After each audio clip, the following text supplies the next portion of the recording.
प्रिय मित्रों, नमस्कार। आप सभी का हमारे YouTube चैनल पर स्वागत है। मित्रों, जैसा कि आप लोग जानते हैं कि हम लोग जो है इस समय भारतीय भूगोल का अध्ययन कर रहे हैं, ठीक है, इंडियन ज्योग्राफी। तो इसमें हम जो है जलवायु से संबंधित चीज़ों का अध्ययन कर रहे थे। उसी जलवायु में आज हम लोग पढ़ेंगे मानसून की उत्पत्ति का एल नीनो सिद्धांत, ठीक है। इसके पहले हमने जो है 3 सिद्धांत पढ़ चुके हैं। आज हमारा लास्ट वाला चौथा एल नीनो का सिद्धांत होगा। तो आइए हम लोग बिना किसी देरी किए हुए इस सिद्धांत को समझने का प्रयास करते हैं, ठीक। तो आज हमारा है एल नीनो का सिद्धांत। हमारा जो इसमें आप लोग जानते ही हैं कि हमारा जो चैप्टर चल रहा था वो जलवायु है। जलवायु में हमारा जो है मानसून की उत्पत्ति का एल नीनो सिद्धांत।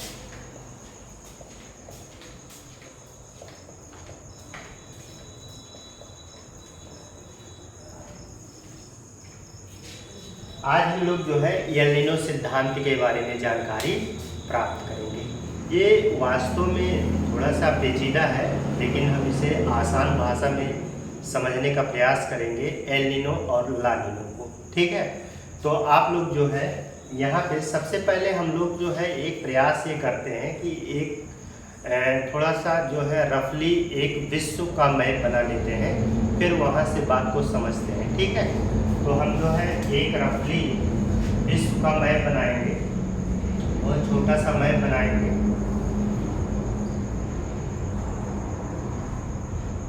तो हम लोग जो है इस तरीके से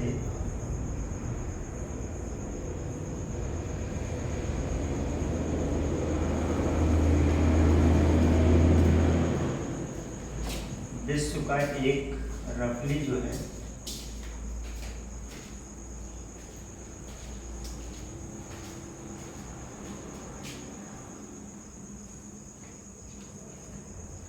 मैप बना लेंगे।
इस तरीके से हम लोग जो है एक मैप बना लेंगे। यहाँ पर जो है आगे बढ़ा देंगे इंडोनेशिया वाला पार्ट, फिर उसके बाद जो है यहाँ पर हम लोग ऑस्ट्रेलिया बना लेंगे किनारे पे रहकर, ठीक है।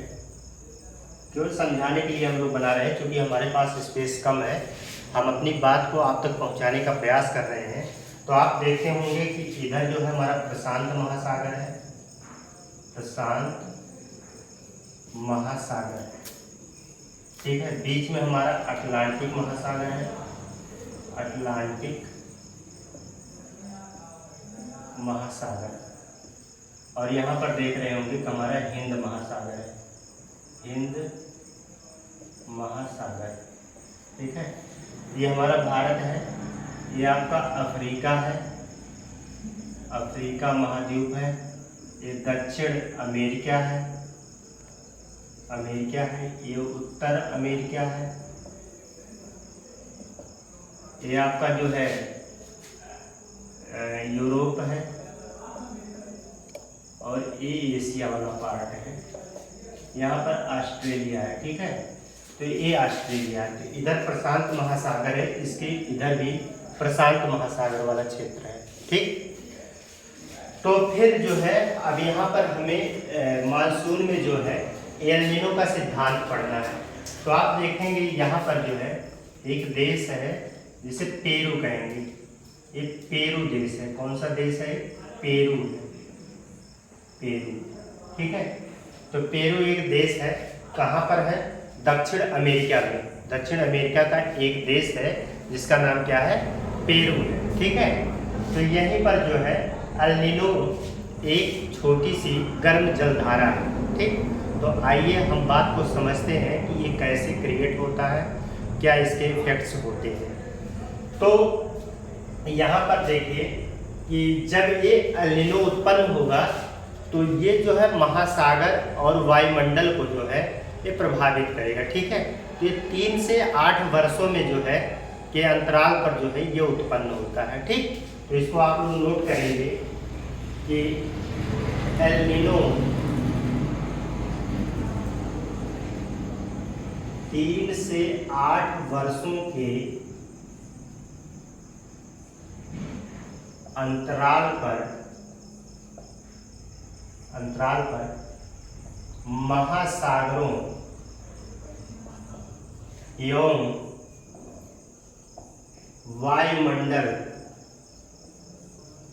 वायुमंडल की दशाओं में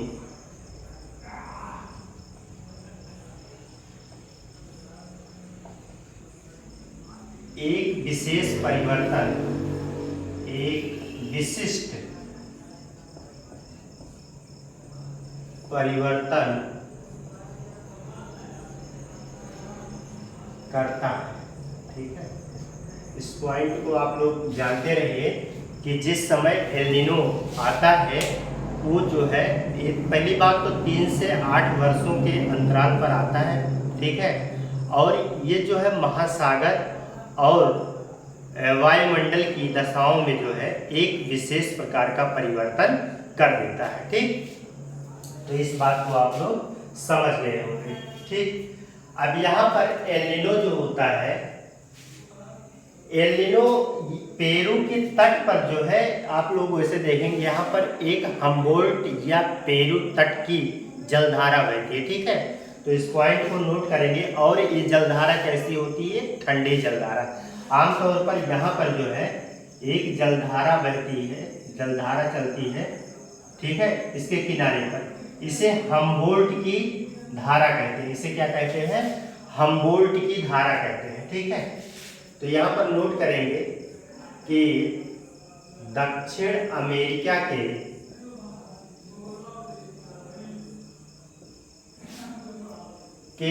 पश्चिमी तट पर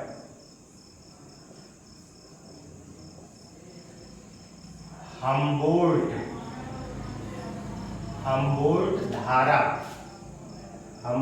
धारा या इसी को पेरू तट की धारा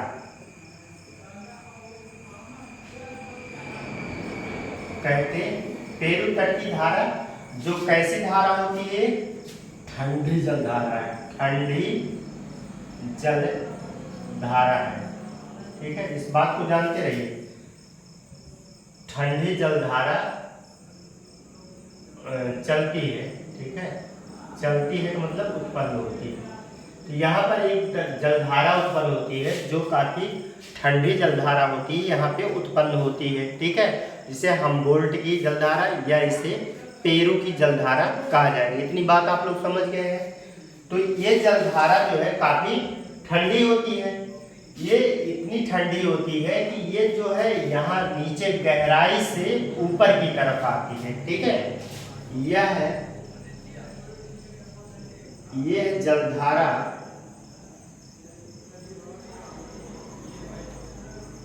शीतल गहराई से ऊपर आती है। इस बात को समझिए कि ये जो है नीचे समुद्र के नीचे से, और थोड़ा इधर आप देख रहे हैं कि आर्कटिक महासागर है, ठीक है, नीचे, तो यहाँ ठंडी इस तरीके से यहाँ पर इस जलधारा का नीचे अंदर से जो है ऊपर की तरफ ये जलधारा आती है, ठीक है। तो ये जलधारा शीतल गहराई से ऊपर आती है, जो विषुवत, जो इसके कट के सहारे आएगी, ठीक है। फिर इसके बाद जो विषुवत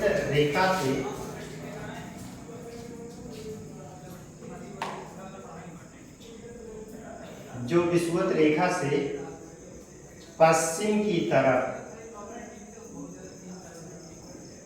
की ओर प्रवाहित होने लगती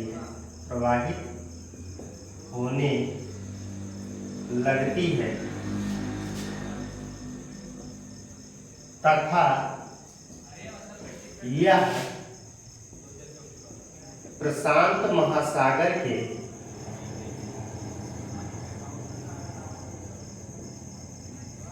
आर पार प्रवाहित होती है।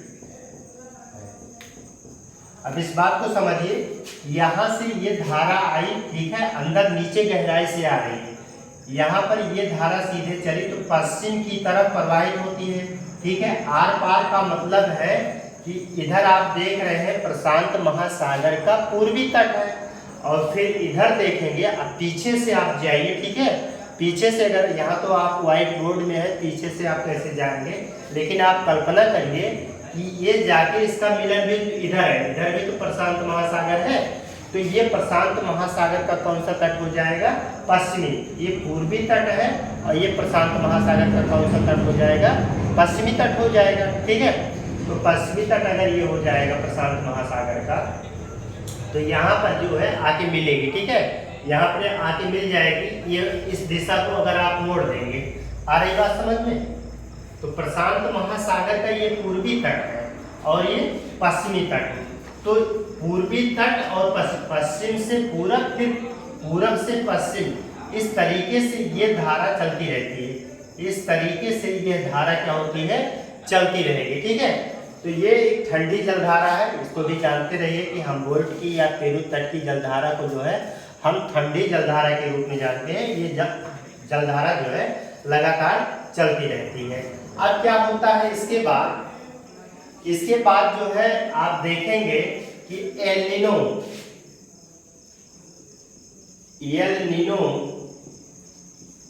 एक छोटी गर्म जल धारा है, जो पेरू के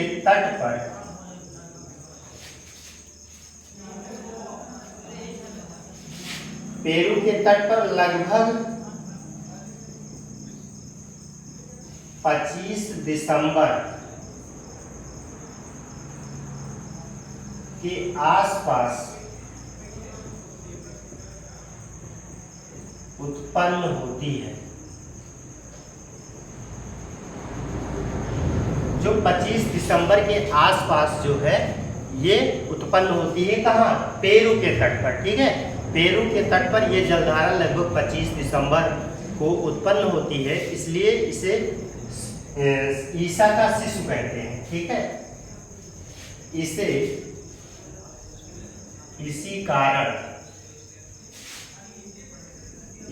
कारण इसे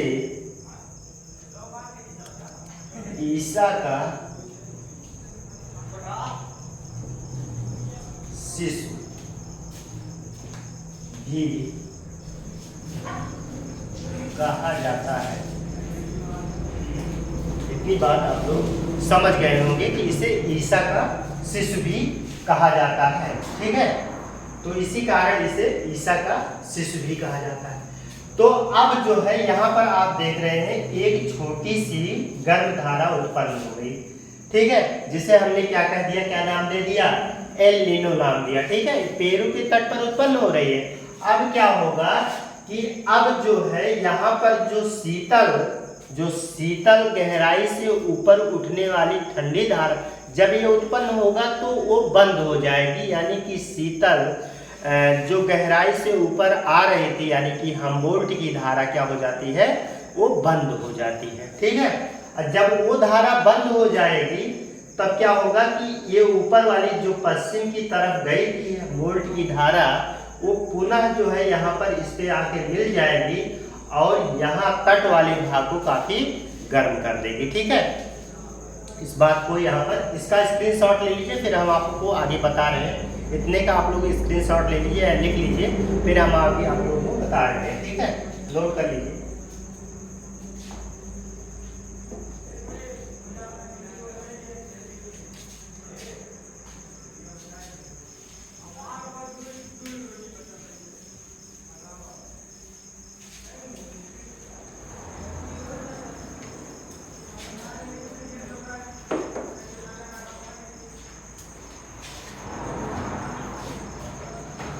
शीतल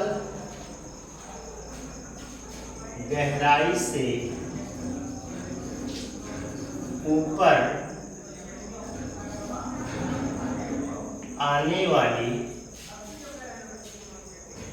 जलधारा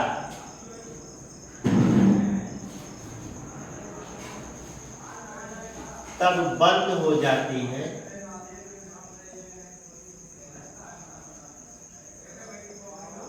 जब एल नीनो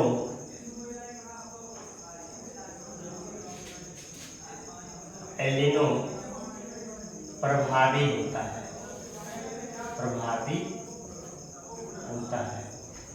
आप इस बात को समझ लीजिए। जब एल नीनो प्रभावी हो जाता है तो यहाँ जो आप एक शीतल ठंडी जलधारा उत्पन्न हो रही थी, गहराई से ऊपर आ रही थी, मतलब नीचे का जल ऊपर की तरफ आ रहा था और पश्चिम की तरफ सीधा मुड़ जा रहा था, यानी जिसे आपने हमबोल्ट की धारा या पेरू की धारा कहा था, तो वो इस समय बंद हो जाती और फिर पश्चिम की तरफ जो जलधारा गई थी वो उसका स्थान आकर ले लेती है। ठीक है, तथा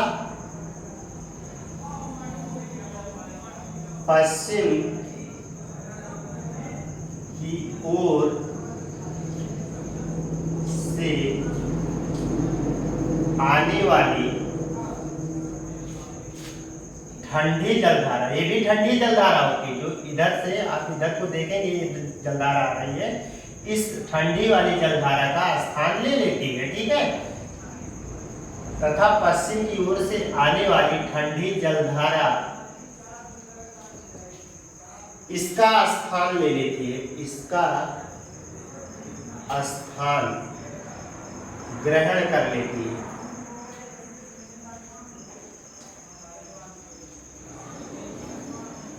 फिर भी क्या होता है, पेरू का जो यहाँ पर जो होता है यहाँ का जलधारा गर्म रहता है, फिर भी पेरू तट पर जलधारा गर्म रहती है, तो गर्म रहती है तो पूरी तरीके से गर्म होकर के ये विषुवत रेखा के दक्षिण में प्रवाहित होती है। ठीक है, रहती है तथा दक्षिण विषुवतीय रेखा में, विषुवत रेखा में दक्षिण विषुवतीय रेखा ऐसा दक्षिण विषुवतीय रेखा में प्रशांत महासागर, इधर तो प्रशांत महासागर है। ठीक है, प्रशांत महासागर में प्रवाहित होती है,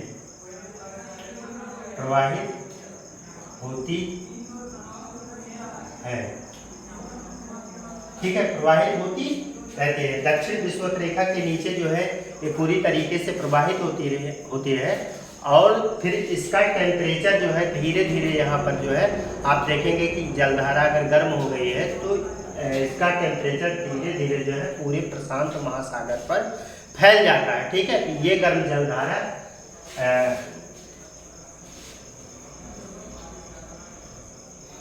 यह गर्म जलधारा संपूर्ण प्रशांत महासागर में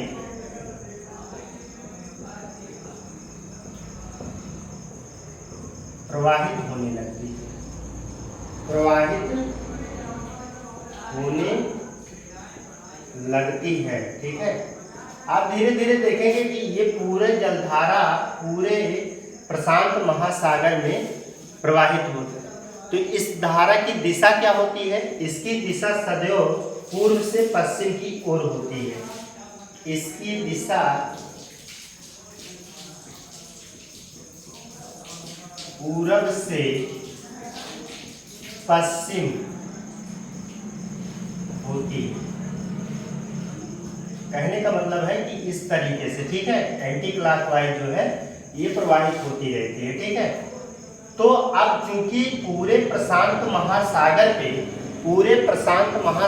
पे गर्म जलधारा प्रवाहित हो रही है, तो यहाँ का जो वायुदाब होगा क्या होगा? निम्न होगा कि उच्च हो जाएगा? तो जाहिर सी बात है इस क्षेत्र का वायुदाब काफी निम्न हो जाता है। अतः जो है यहाँ पे अगली पॉइंट हम लोग करेंगे, अतः संपूर्ण प्रशांत महासागर में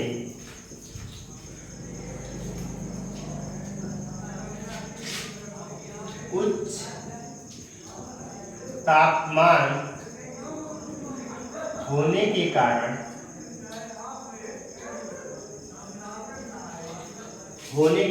जो है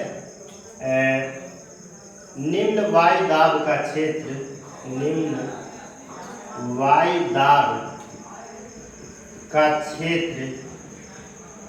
उत्पन्न हो जाता है।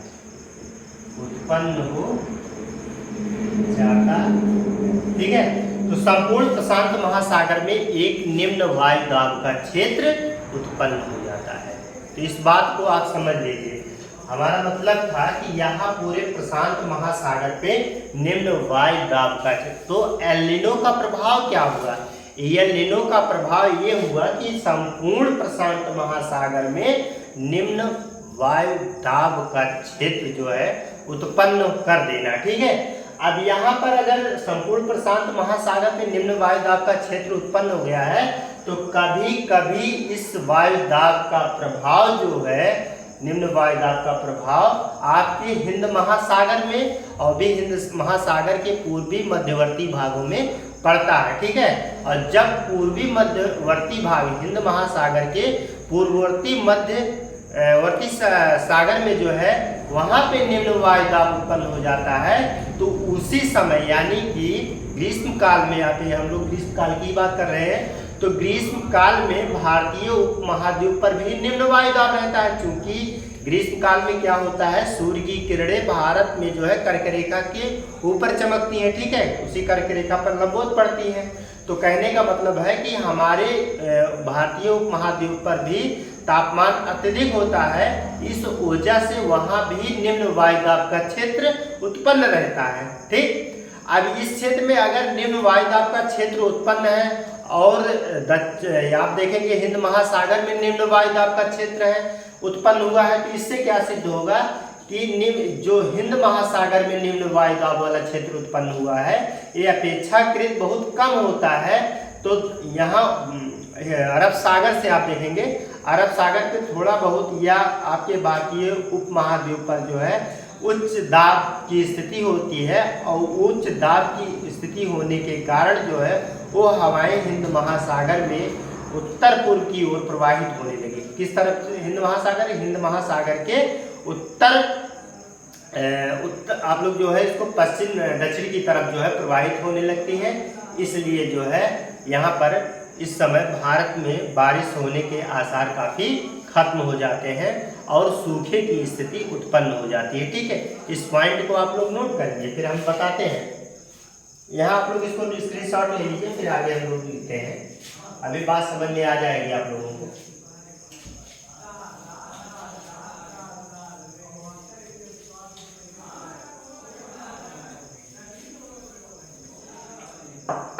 कभी कभी क्या होता है, कभी कभी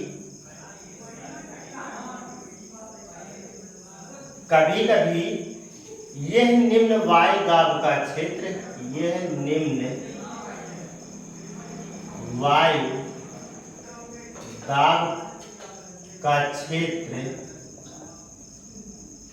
निम्न वायु दाब का क्षेत्र हिंद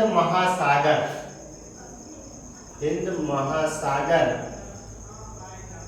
के पूर्वी मध्यवर्ती क्षेत्रों में उत्पन्न हो जाता है, उत्पन्न हो जाता है। तो जैसे आपने देखा कि पूरे प्रशांत महासागर पे, इस पूरे प्रशांत महासागर पे निम्न वायु दाब का क्षेत्र उत्पन्न हो गया है, तो इसके प्रभाव से जो है हिंद महासागर में भी क्या हो जाता है, निम्न वायु दाब का क्षेत्र उत्पन्न हो जाता है। तो यहाँ पर अगर निम्न वायु दाब का क्षेत्र उत्पन्न हो गया है और उस समय भारत के उपमहाद्वीप पर भी जो है निम्न वायु दाब का क्षेत्र है, अगर इन दोनों की तुलना किया जाए तो यहाँ की तुलना में यहाँ निम्न वायु दाब का क्षेत्र होता है। निम्न, देखिए इस बात को समझिए, यहाँ पर भी निम्न वायु दाब का क्षेत्र है और यहाँ पर भी निम्न वायु दाब का क्षेत्र है, यानी कि ये भारतीय उपमहाद्वीप है, यहाँ पे निम्न वायु दाब वाला क्षेत्र है, यहाँ पर भी निम्न वायु दाब वाला क्षेत्र है। लेकिन अगर हम इन दोनों की तुलना करें तो यहाँ पर इसकी अपेक्षा यहाँ पर कम निम्न वायु दाब का क्षेत्र उत्पन्न होता है, इसलिए यहाँ की हवाएं जो है इधर की तरफ जो है मूव करने लगेंगी। ठीक है, इधर की तरफ जो है आने लगेंगी। इस स्थिति में भारत में सूखे की स्थिति उत्पन्न हो जाती है। ठीक है, इस बात को यहाँ पे नोट कर लीजिए। तो यहाँ पे हम लोग नोट करेंगे, निम्न इस समय भारतीय उपमहाद्वीप पर भी, अब इसको हम मिटा दे रहे हैं, पर भी निम्न वायु दाब का क्षेत्र, वायु दाब का क्षेत्र उत्पन्न रहता है,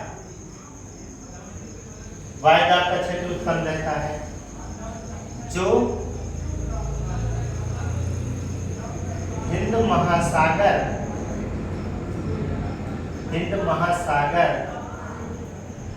के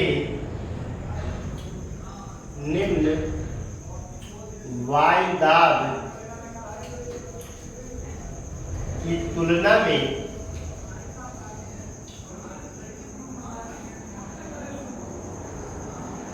अधिक रहता है। इस बात को समझ लीजिए कि यहाँ पर निम्न वायु दाब कम है, यहाँ पर भी निम्न वायु दाब है। ठीक है, अब लेकिन अगर इन दोनों की तुलना करें, चाहे हम कहें कि यहाँ पर कम है, इसकी अपेक्षा यहाँ पर कम है, या हम कहें कि इसकी अपेक्षा यहाँ पर ज्यादा है, तो इसी बात को हमने लिखा है, यहाँ पर ज्यादा है, यहाँ पर कम है। ठीक है, ऐसा समझिए। तो यहाँ की हवाएं, या इसके बगल आप देखेंगे ये जो अरब सागर है, अरब सागर, यहाँ पे उच्च वायु दाब की स्थिति होगी ना, अब इसकी अपेक्षा यहाँ तो उच्च वायु दाब होगा ही। तो यहाँ की हवाएं जो है आप देखेंगे दक्षिण पूर्व की तरफ, या दक्षिण पूर्व हिंद महासागर की तरफ जो है गति करने लगेंगे। ठीक है, इस बात को नोट कर लीजिए। तो लिखिए, तो अरब सागर, यहाँ लिखिए अरब सागर के उच्च वायु दाब वायुदाब क्षेत्र से पौने हिंद महासागर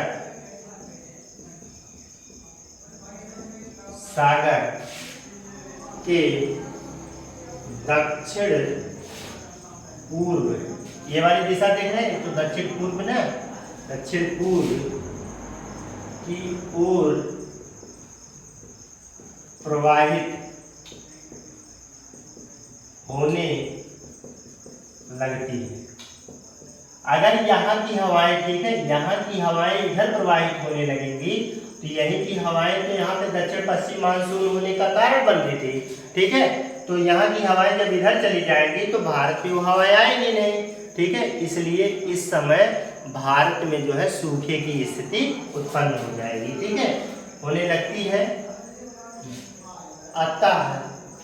अतः भारत में सूखे की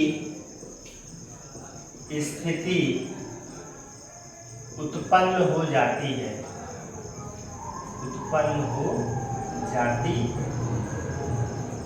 ठीक है। तो इसका ये सार रहा, ठीक है, इसका ये कंक्लूजन निकला कि एल नीनो का भारत की जलवायु पर क्या प्रभाव पड़ेगा। तो एल नीनो का भारत की जलवायु पर सीधा प्रभाव पड़ेगा कि ये सूखे की स्थिति उत्पन्न कर देगा, ठीक है। जब भी एल नीनो प्रभावी रहेगा उस समय भारत में सूखे की स्थिति रहेगी, ठीक। इसके विपरीत एक ला नीनो होता है, ठीक है। इसके विपरीत क्या होता है? ला नीनो। ला नीनो जब प्रभावी होता है तो हालांकि आप लोग जिसे देखें कि प्रशांत महासागर के यहाँ पूर्वी तट पर जो है एल नीनो प्रभावी था। इसके विपरीत जो है प्रशांत महासागर के जो है पश्चिमी तट पर ला नीनो प्रभावी होता है, ठीक है। और ला नीनो के प्रभाव में आने पर जो है भारत में अधिकाधिक वर्षा होने की संभावना होती है। जिस समय ला नीनो ज़्यादा प्रभावी होता है उस समय भारत में अधिक से अधिक वर्षा होने की संभावना होती है, ठीक है। तो इतना आप लोग जो है स्क्रीनशॉट ले लीजिए, फिर हम आगे बताते हैं ला नीनो के बारे में, ठीक है। इतना हमारा जो है ये ला नीनो से संबंधित हमारे प्रश्न यहाँ से एल नीनो से संबंधित जितने हमारे प्रश्न बनेंगे इधर से आएंगे। इसको आप लोग विधिवत समझ लिए हैं। अब हम थोड़ा सा ला नीनो के बारे में समझेंगे, ठीक है। तो इसका आप लोग जो है स्क्रीनशॉट ले लीजिए, फिर हम आगे देखते हैं।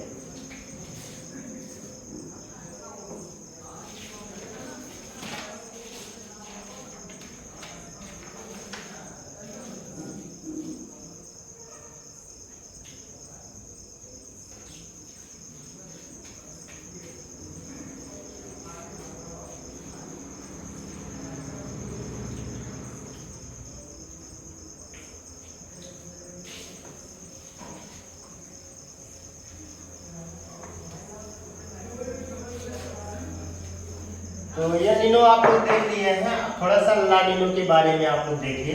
ला नीनो, हम इसको अलग से लिख दे रहे हैं, ला नीनो, ठीक है। ला नीनो क्या है? एल नीनो के विपरीत की स्थिति है, ठीक है। यह एल नीनो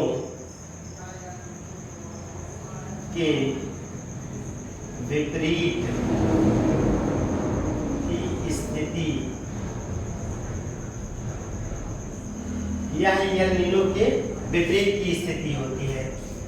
आप देख रहे थे कि ये जो है प्रशांत महासागर के पूर्वी तट पर उत्पन्न हुआ था, जबकि जो है ला नीनो प्रशांत महासागर के पश्चिमी तट पर उत्पन्न होता है, ठीक है। देखिए इसका आविर्भाव का मतलब उत्पन्न हुआ। इसका आविर्भाव प्रशांत महासागर के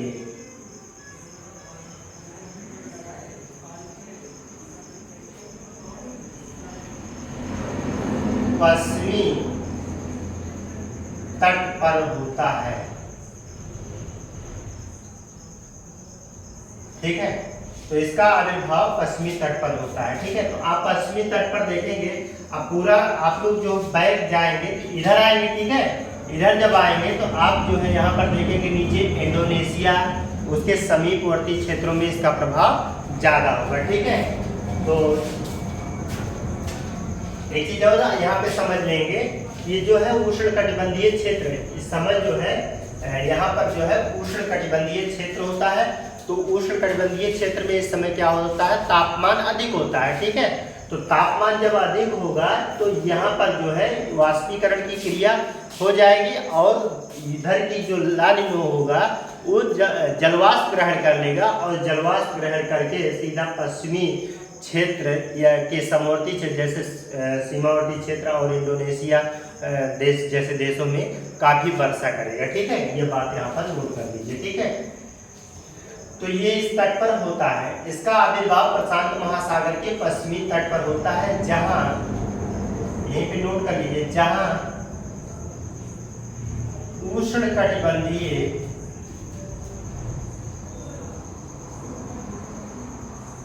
अब यहाँ पर आप देखेंगे कि यहीं से आप देख लीजिए, यहाँ पर जो है हमारा होता है विषुवत रेखा। ठीक है, ये तो विषुवत रेखा है, विषुवत रेखा यही इसके इर्द गिर्द वाला क्षेत्र जो होता है उष्णकटिबंधीय क्षेत्र कहलाता है।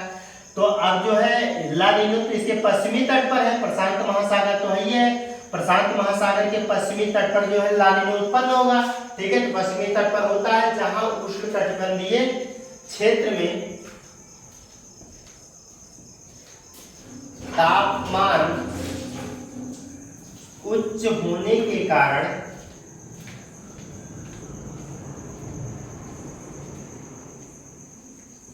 वाष्पीकरण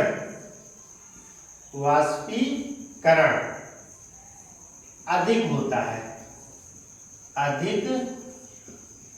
है, ठीक है, तो ला नीनो यहां से आर्द्रता ग्रहण कर, ठीक है, यहां लिख लीजिए, यहां से आर्द्रता ग्रहण कर इंडोनेशिया एवं समीपवर्ती इंडोनेशिया के बाद आप देखेंगे यहाँ पर ऑस्ट्रेलिया तो काफी नीचे चला जाएगा और बोर्नियो ये सब द्वीप है। ठीक है, तो इस क्षेत्र में आप यहाँ पे चाइना, ठीक है, चाइना, भारत, इस सब में, ठीक है, ये सब देश उसी में आएगा। भारत देख लीजिए, भारत भी अपना यहाँ पर है। ठीक है, तो चाइना हो गया, भारत हो गया, ये सब देश आप देखें, बांग्लादेश भी है। ठीक है, तो ये सारे देश जो है काफी प्रभावित रहेंगे। ठीक है, तो यहाँ से आर्द्रता ग्रहण इंडोनेशिया समीपवर्ती क्षेत्रों में सक्रिय होकर अधिक वर्षा करती है। ठीक है, अधिक वर्षा करती है मतलब सामान्य से अधिक वर्षा हो जाती है। ठीक है, तो आप देखेंगे कि जो है यहाँ पर जो है अधिक वर्षा करते हैं। ठीक है, तो बात 1998 की है। एक बार ऐसा हुआ था कि 1998 में इससे चीन, भारत व बांग्लादेश में भयंकर बाढ़ आई थी। ठीक है, इसकी वजह से जो है इन क्षेत्रों में भयंकर बाढ़ आई थी। तो हम समझ रहे हैं कि आप लोग जो है इस क्लास को आपको विधिवत समझ में आ गया होगा कि एल नीनो क्या है, ला नीनो क्या है। तो आपसे पूछा जा सकता है एल नीनो, तो आप बता दीजिए कि एल नीनो एक छोटी जो है गर्म जलधारा है जो पेरू के तट पर उत्पन्न होती है। इसकी वजह से क्या होता है, इसकी वजह से संपूर्ण प्रशांत महासागर में निम्न वायुदाब की स्थिति उत्पन्न हो जाती है। कभी कभी ये क्या होता है कि हिंद महासागर तक इसका प्रभाव पहुंच जाता है। तो हिंद महासागर में भी पूर्वी हिंद महासागर, मध्यवर्ती हिंद महासागर प्रभावित रहता है। ठीक है, इस समय भारतीय उपमहाद्वीप में भी निम्न वायुदाब की स्थिति होती है। हालांकि जो है इसकी अपेक्षा, मतलब हिंद महासागर की अपेक्षा यहाँ पर उच्च वायुदाब की स्थिति रहती है। ठीक है, तो ये जो है हवाओं की प्रवृत्ति होती है उच्च दाब से निम्न वायुदाब की ओर प्रवाहित होती हैं। तो अरब सागर की हवाएं जो है सीधे इधर हिंद महासागर की ओर प्रवाहित होने लगती हैं, जिससे जो दक्षिण पश्चिम मानसून से भारत में वर्षा होने वाली होती है वो काफी प्रभावित हो जाती है, और इस स्थिति में भारत में सूखे की स्थिति उत्पन्न हो जाती है। ठीक है, तो ये हमारे लिए हानिकारक होता है। एल नीनो सदैव भारत में जो है मानसूनी वर्षा को प्रभावित करता है, अर्थात कहने का मतलब है कि सूखे की स्थिति उत्पन्न करने में सहायक होता है। ठीक है, इसके विपरीत अगर ला नीनो की बात करें तो ला नीनो के प्रभावी रहने पर जो है भारत में अच्छी बारिश होने की संभावना रहती है। ठीक है, तो अब जो है हम लोग इस चैप्टर को यहीं पे क्लोज करेंगे, इस टॉपिक को यहीं पर क्लोज करेंगे। आइए हम लोग मिलते हैं अब एक नए क्लास के साथ, तब तक के लिए धन्यवाद।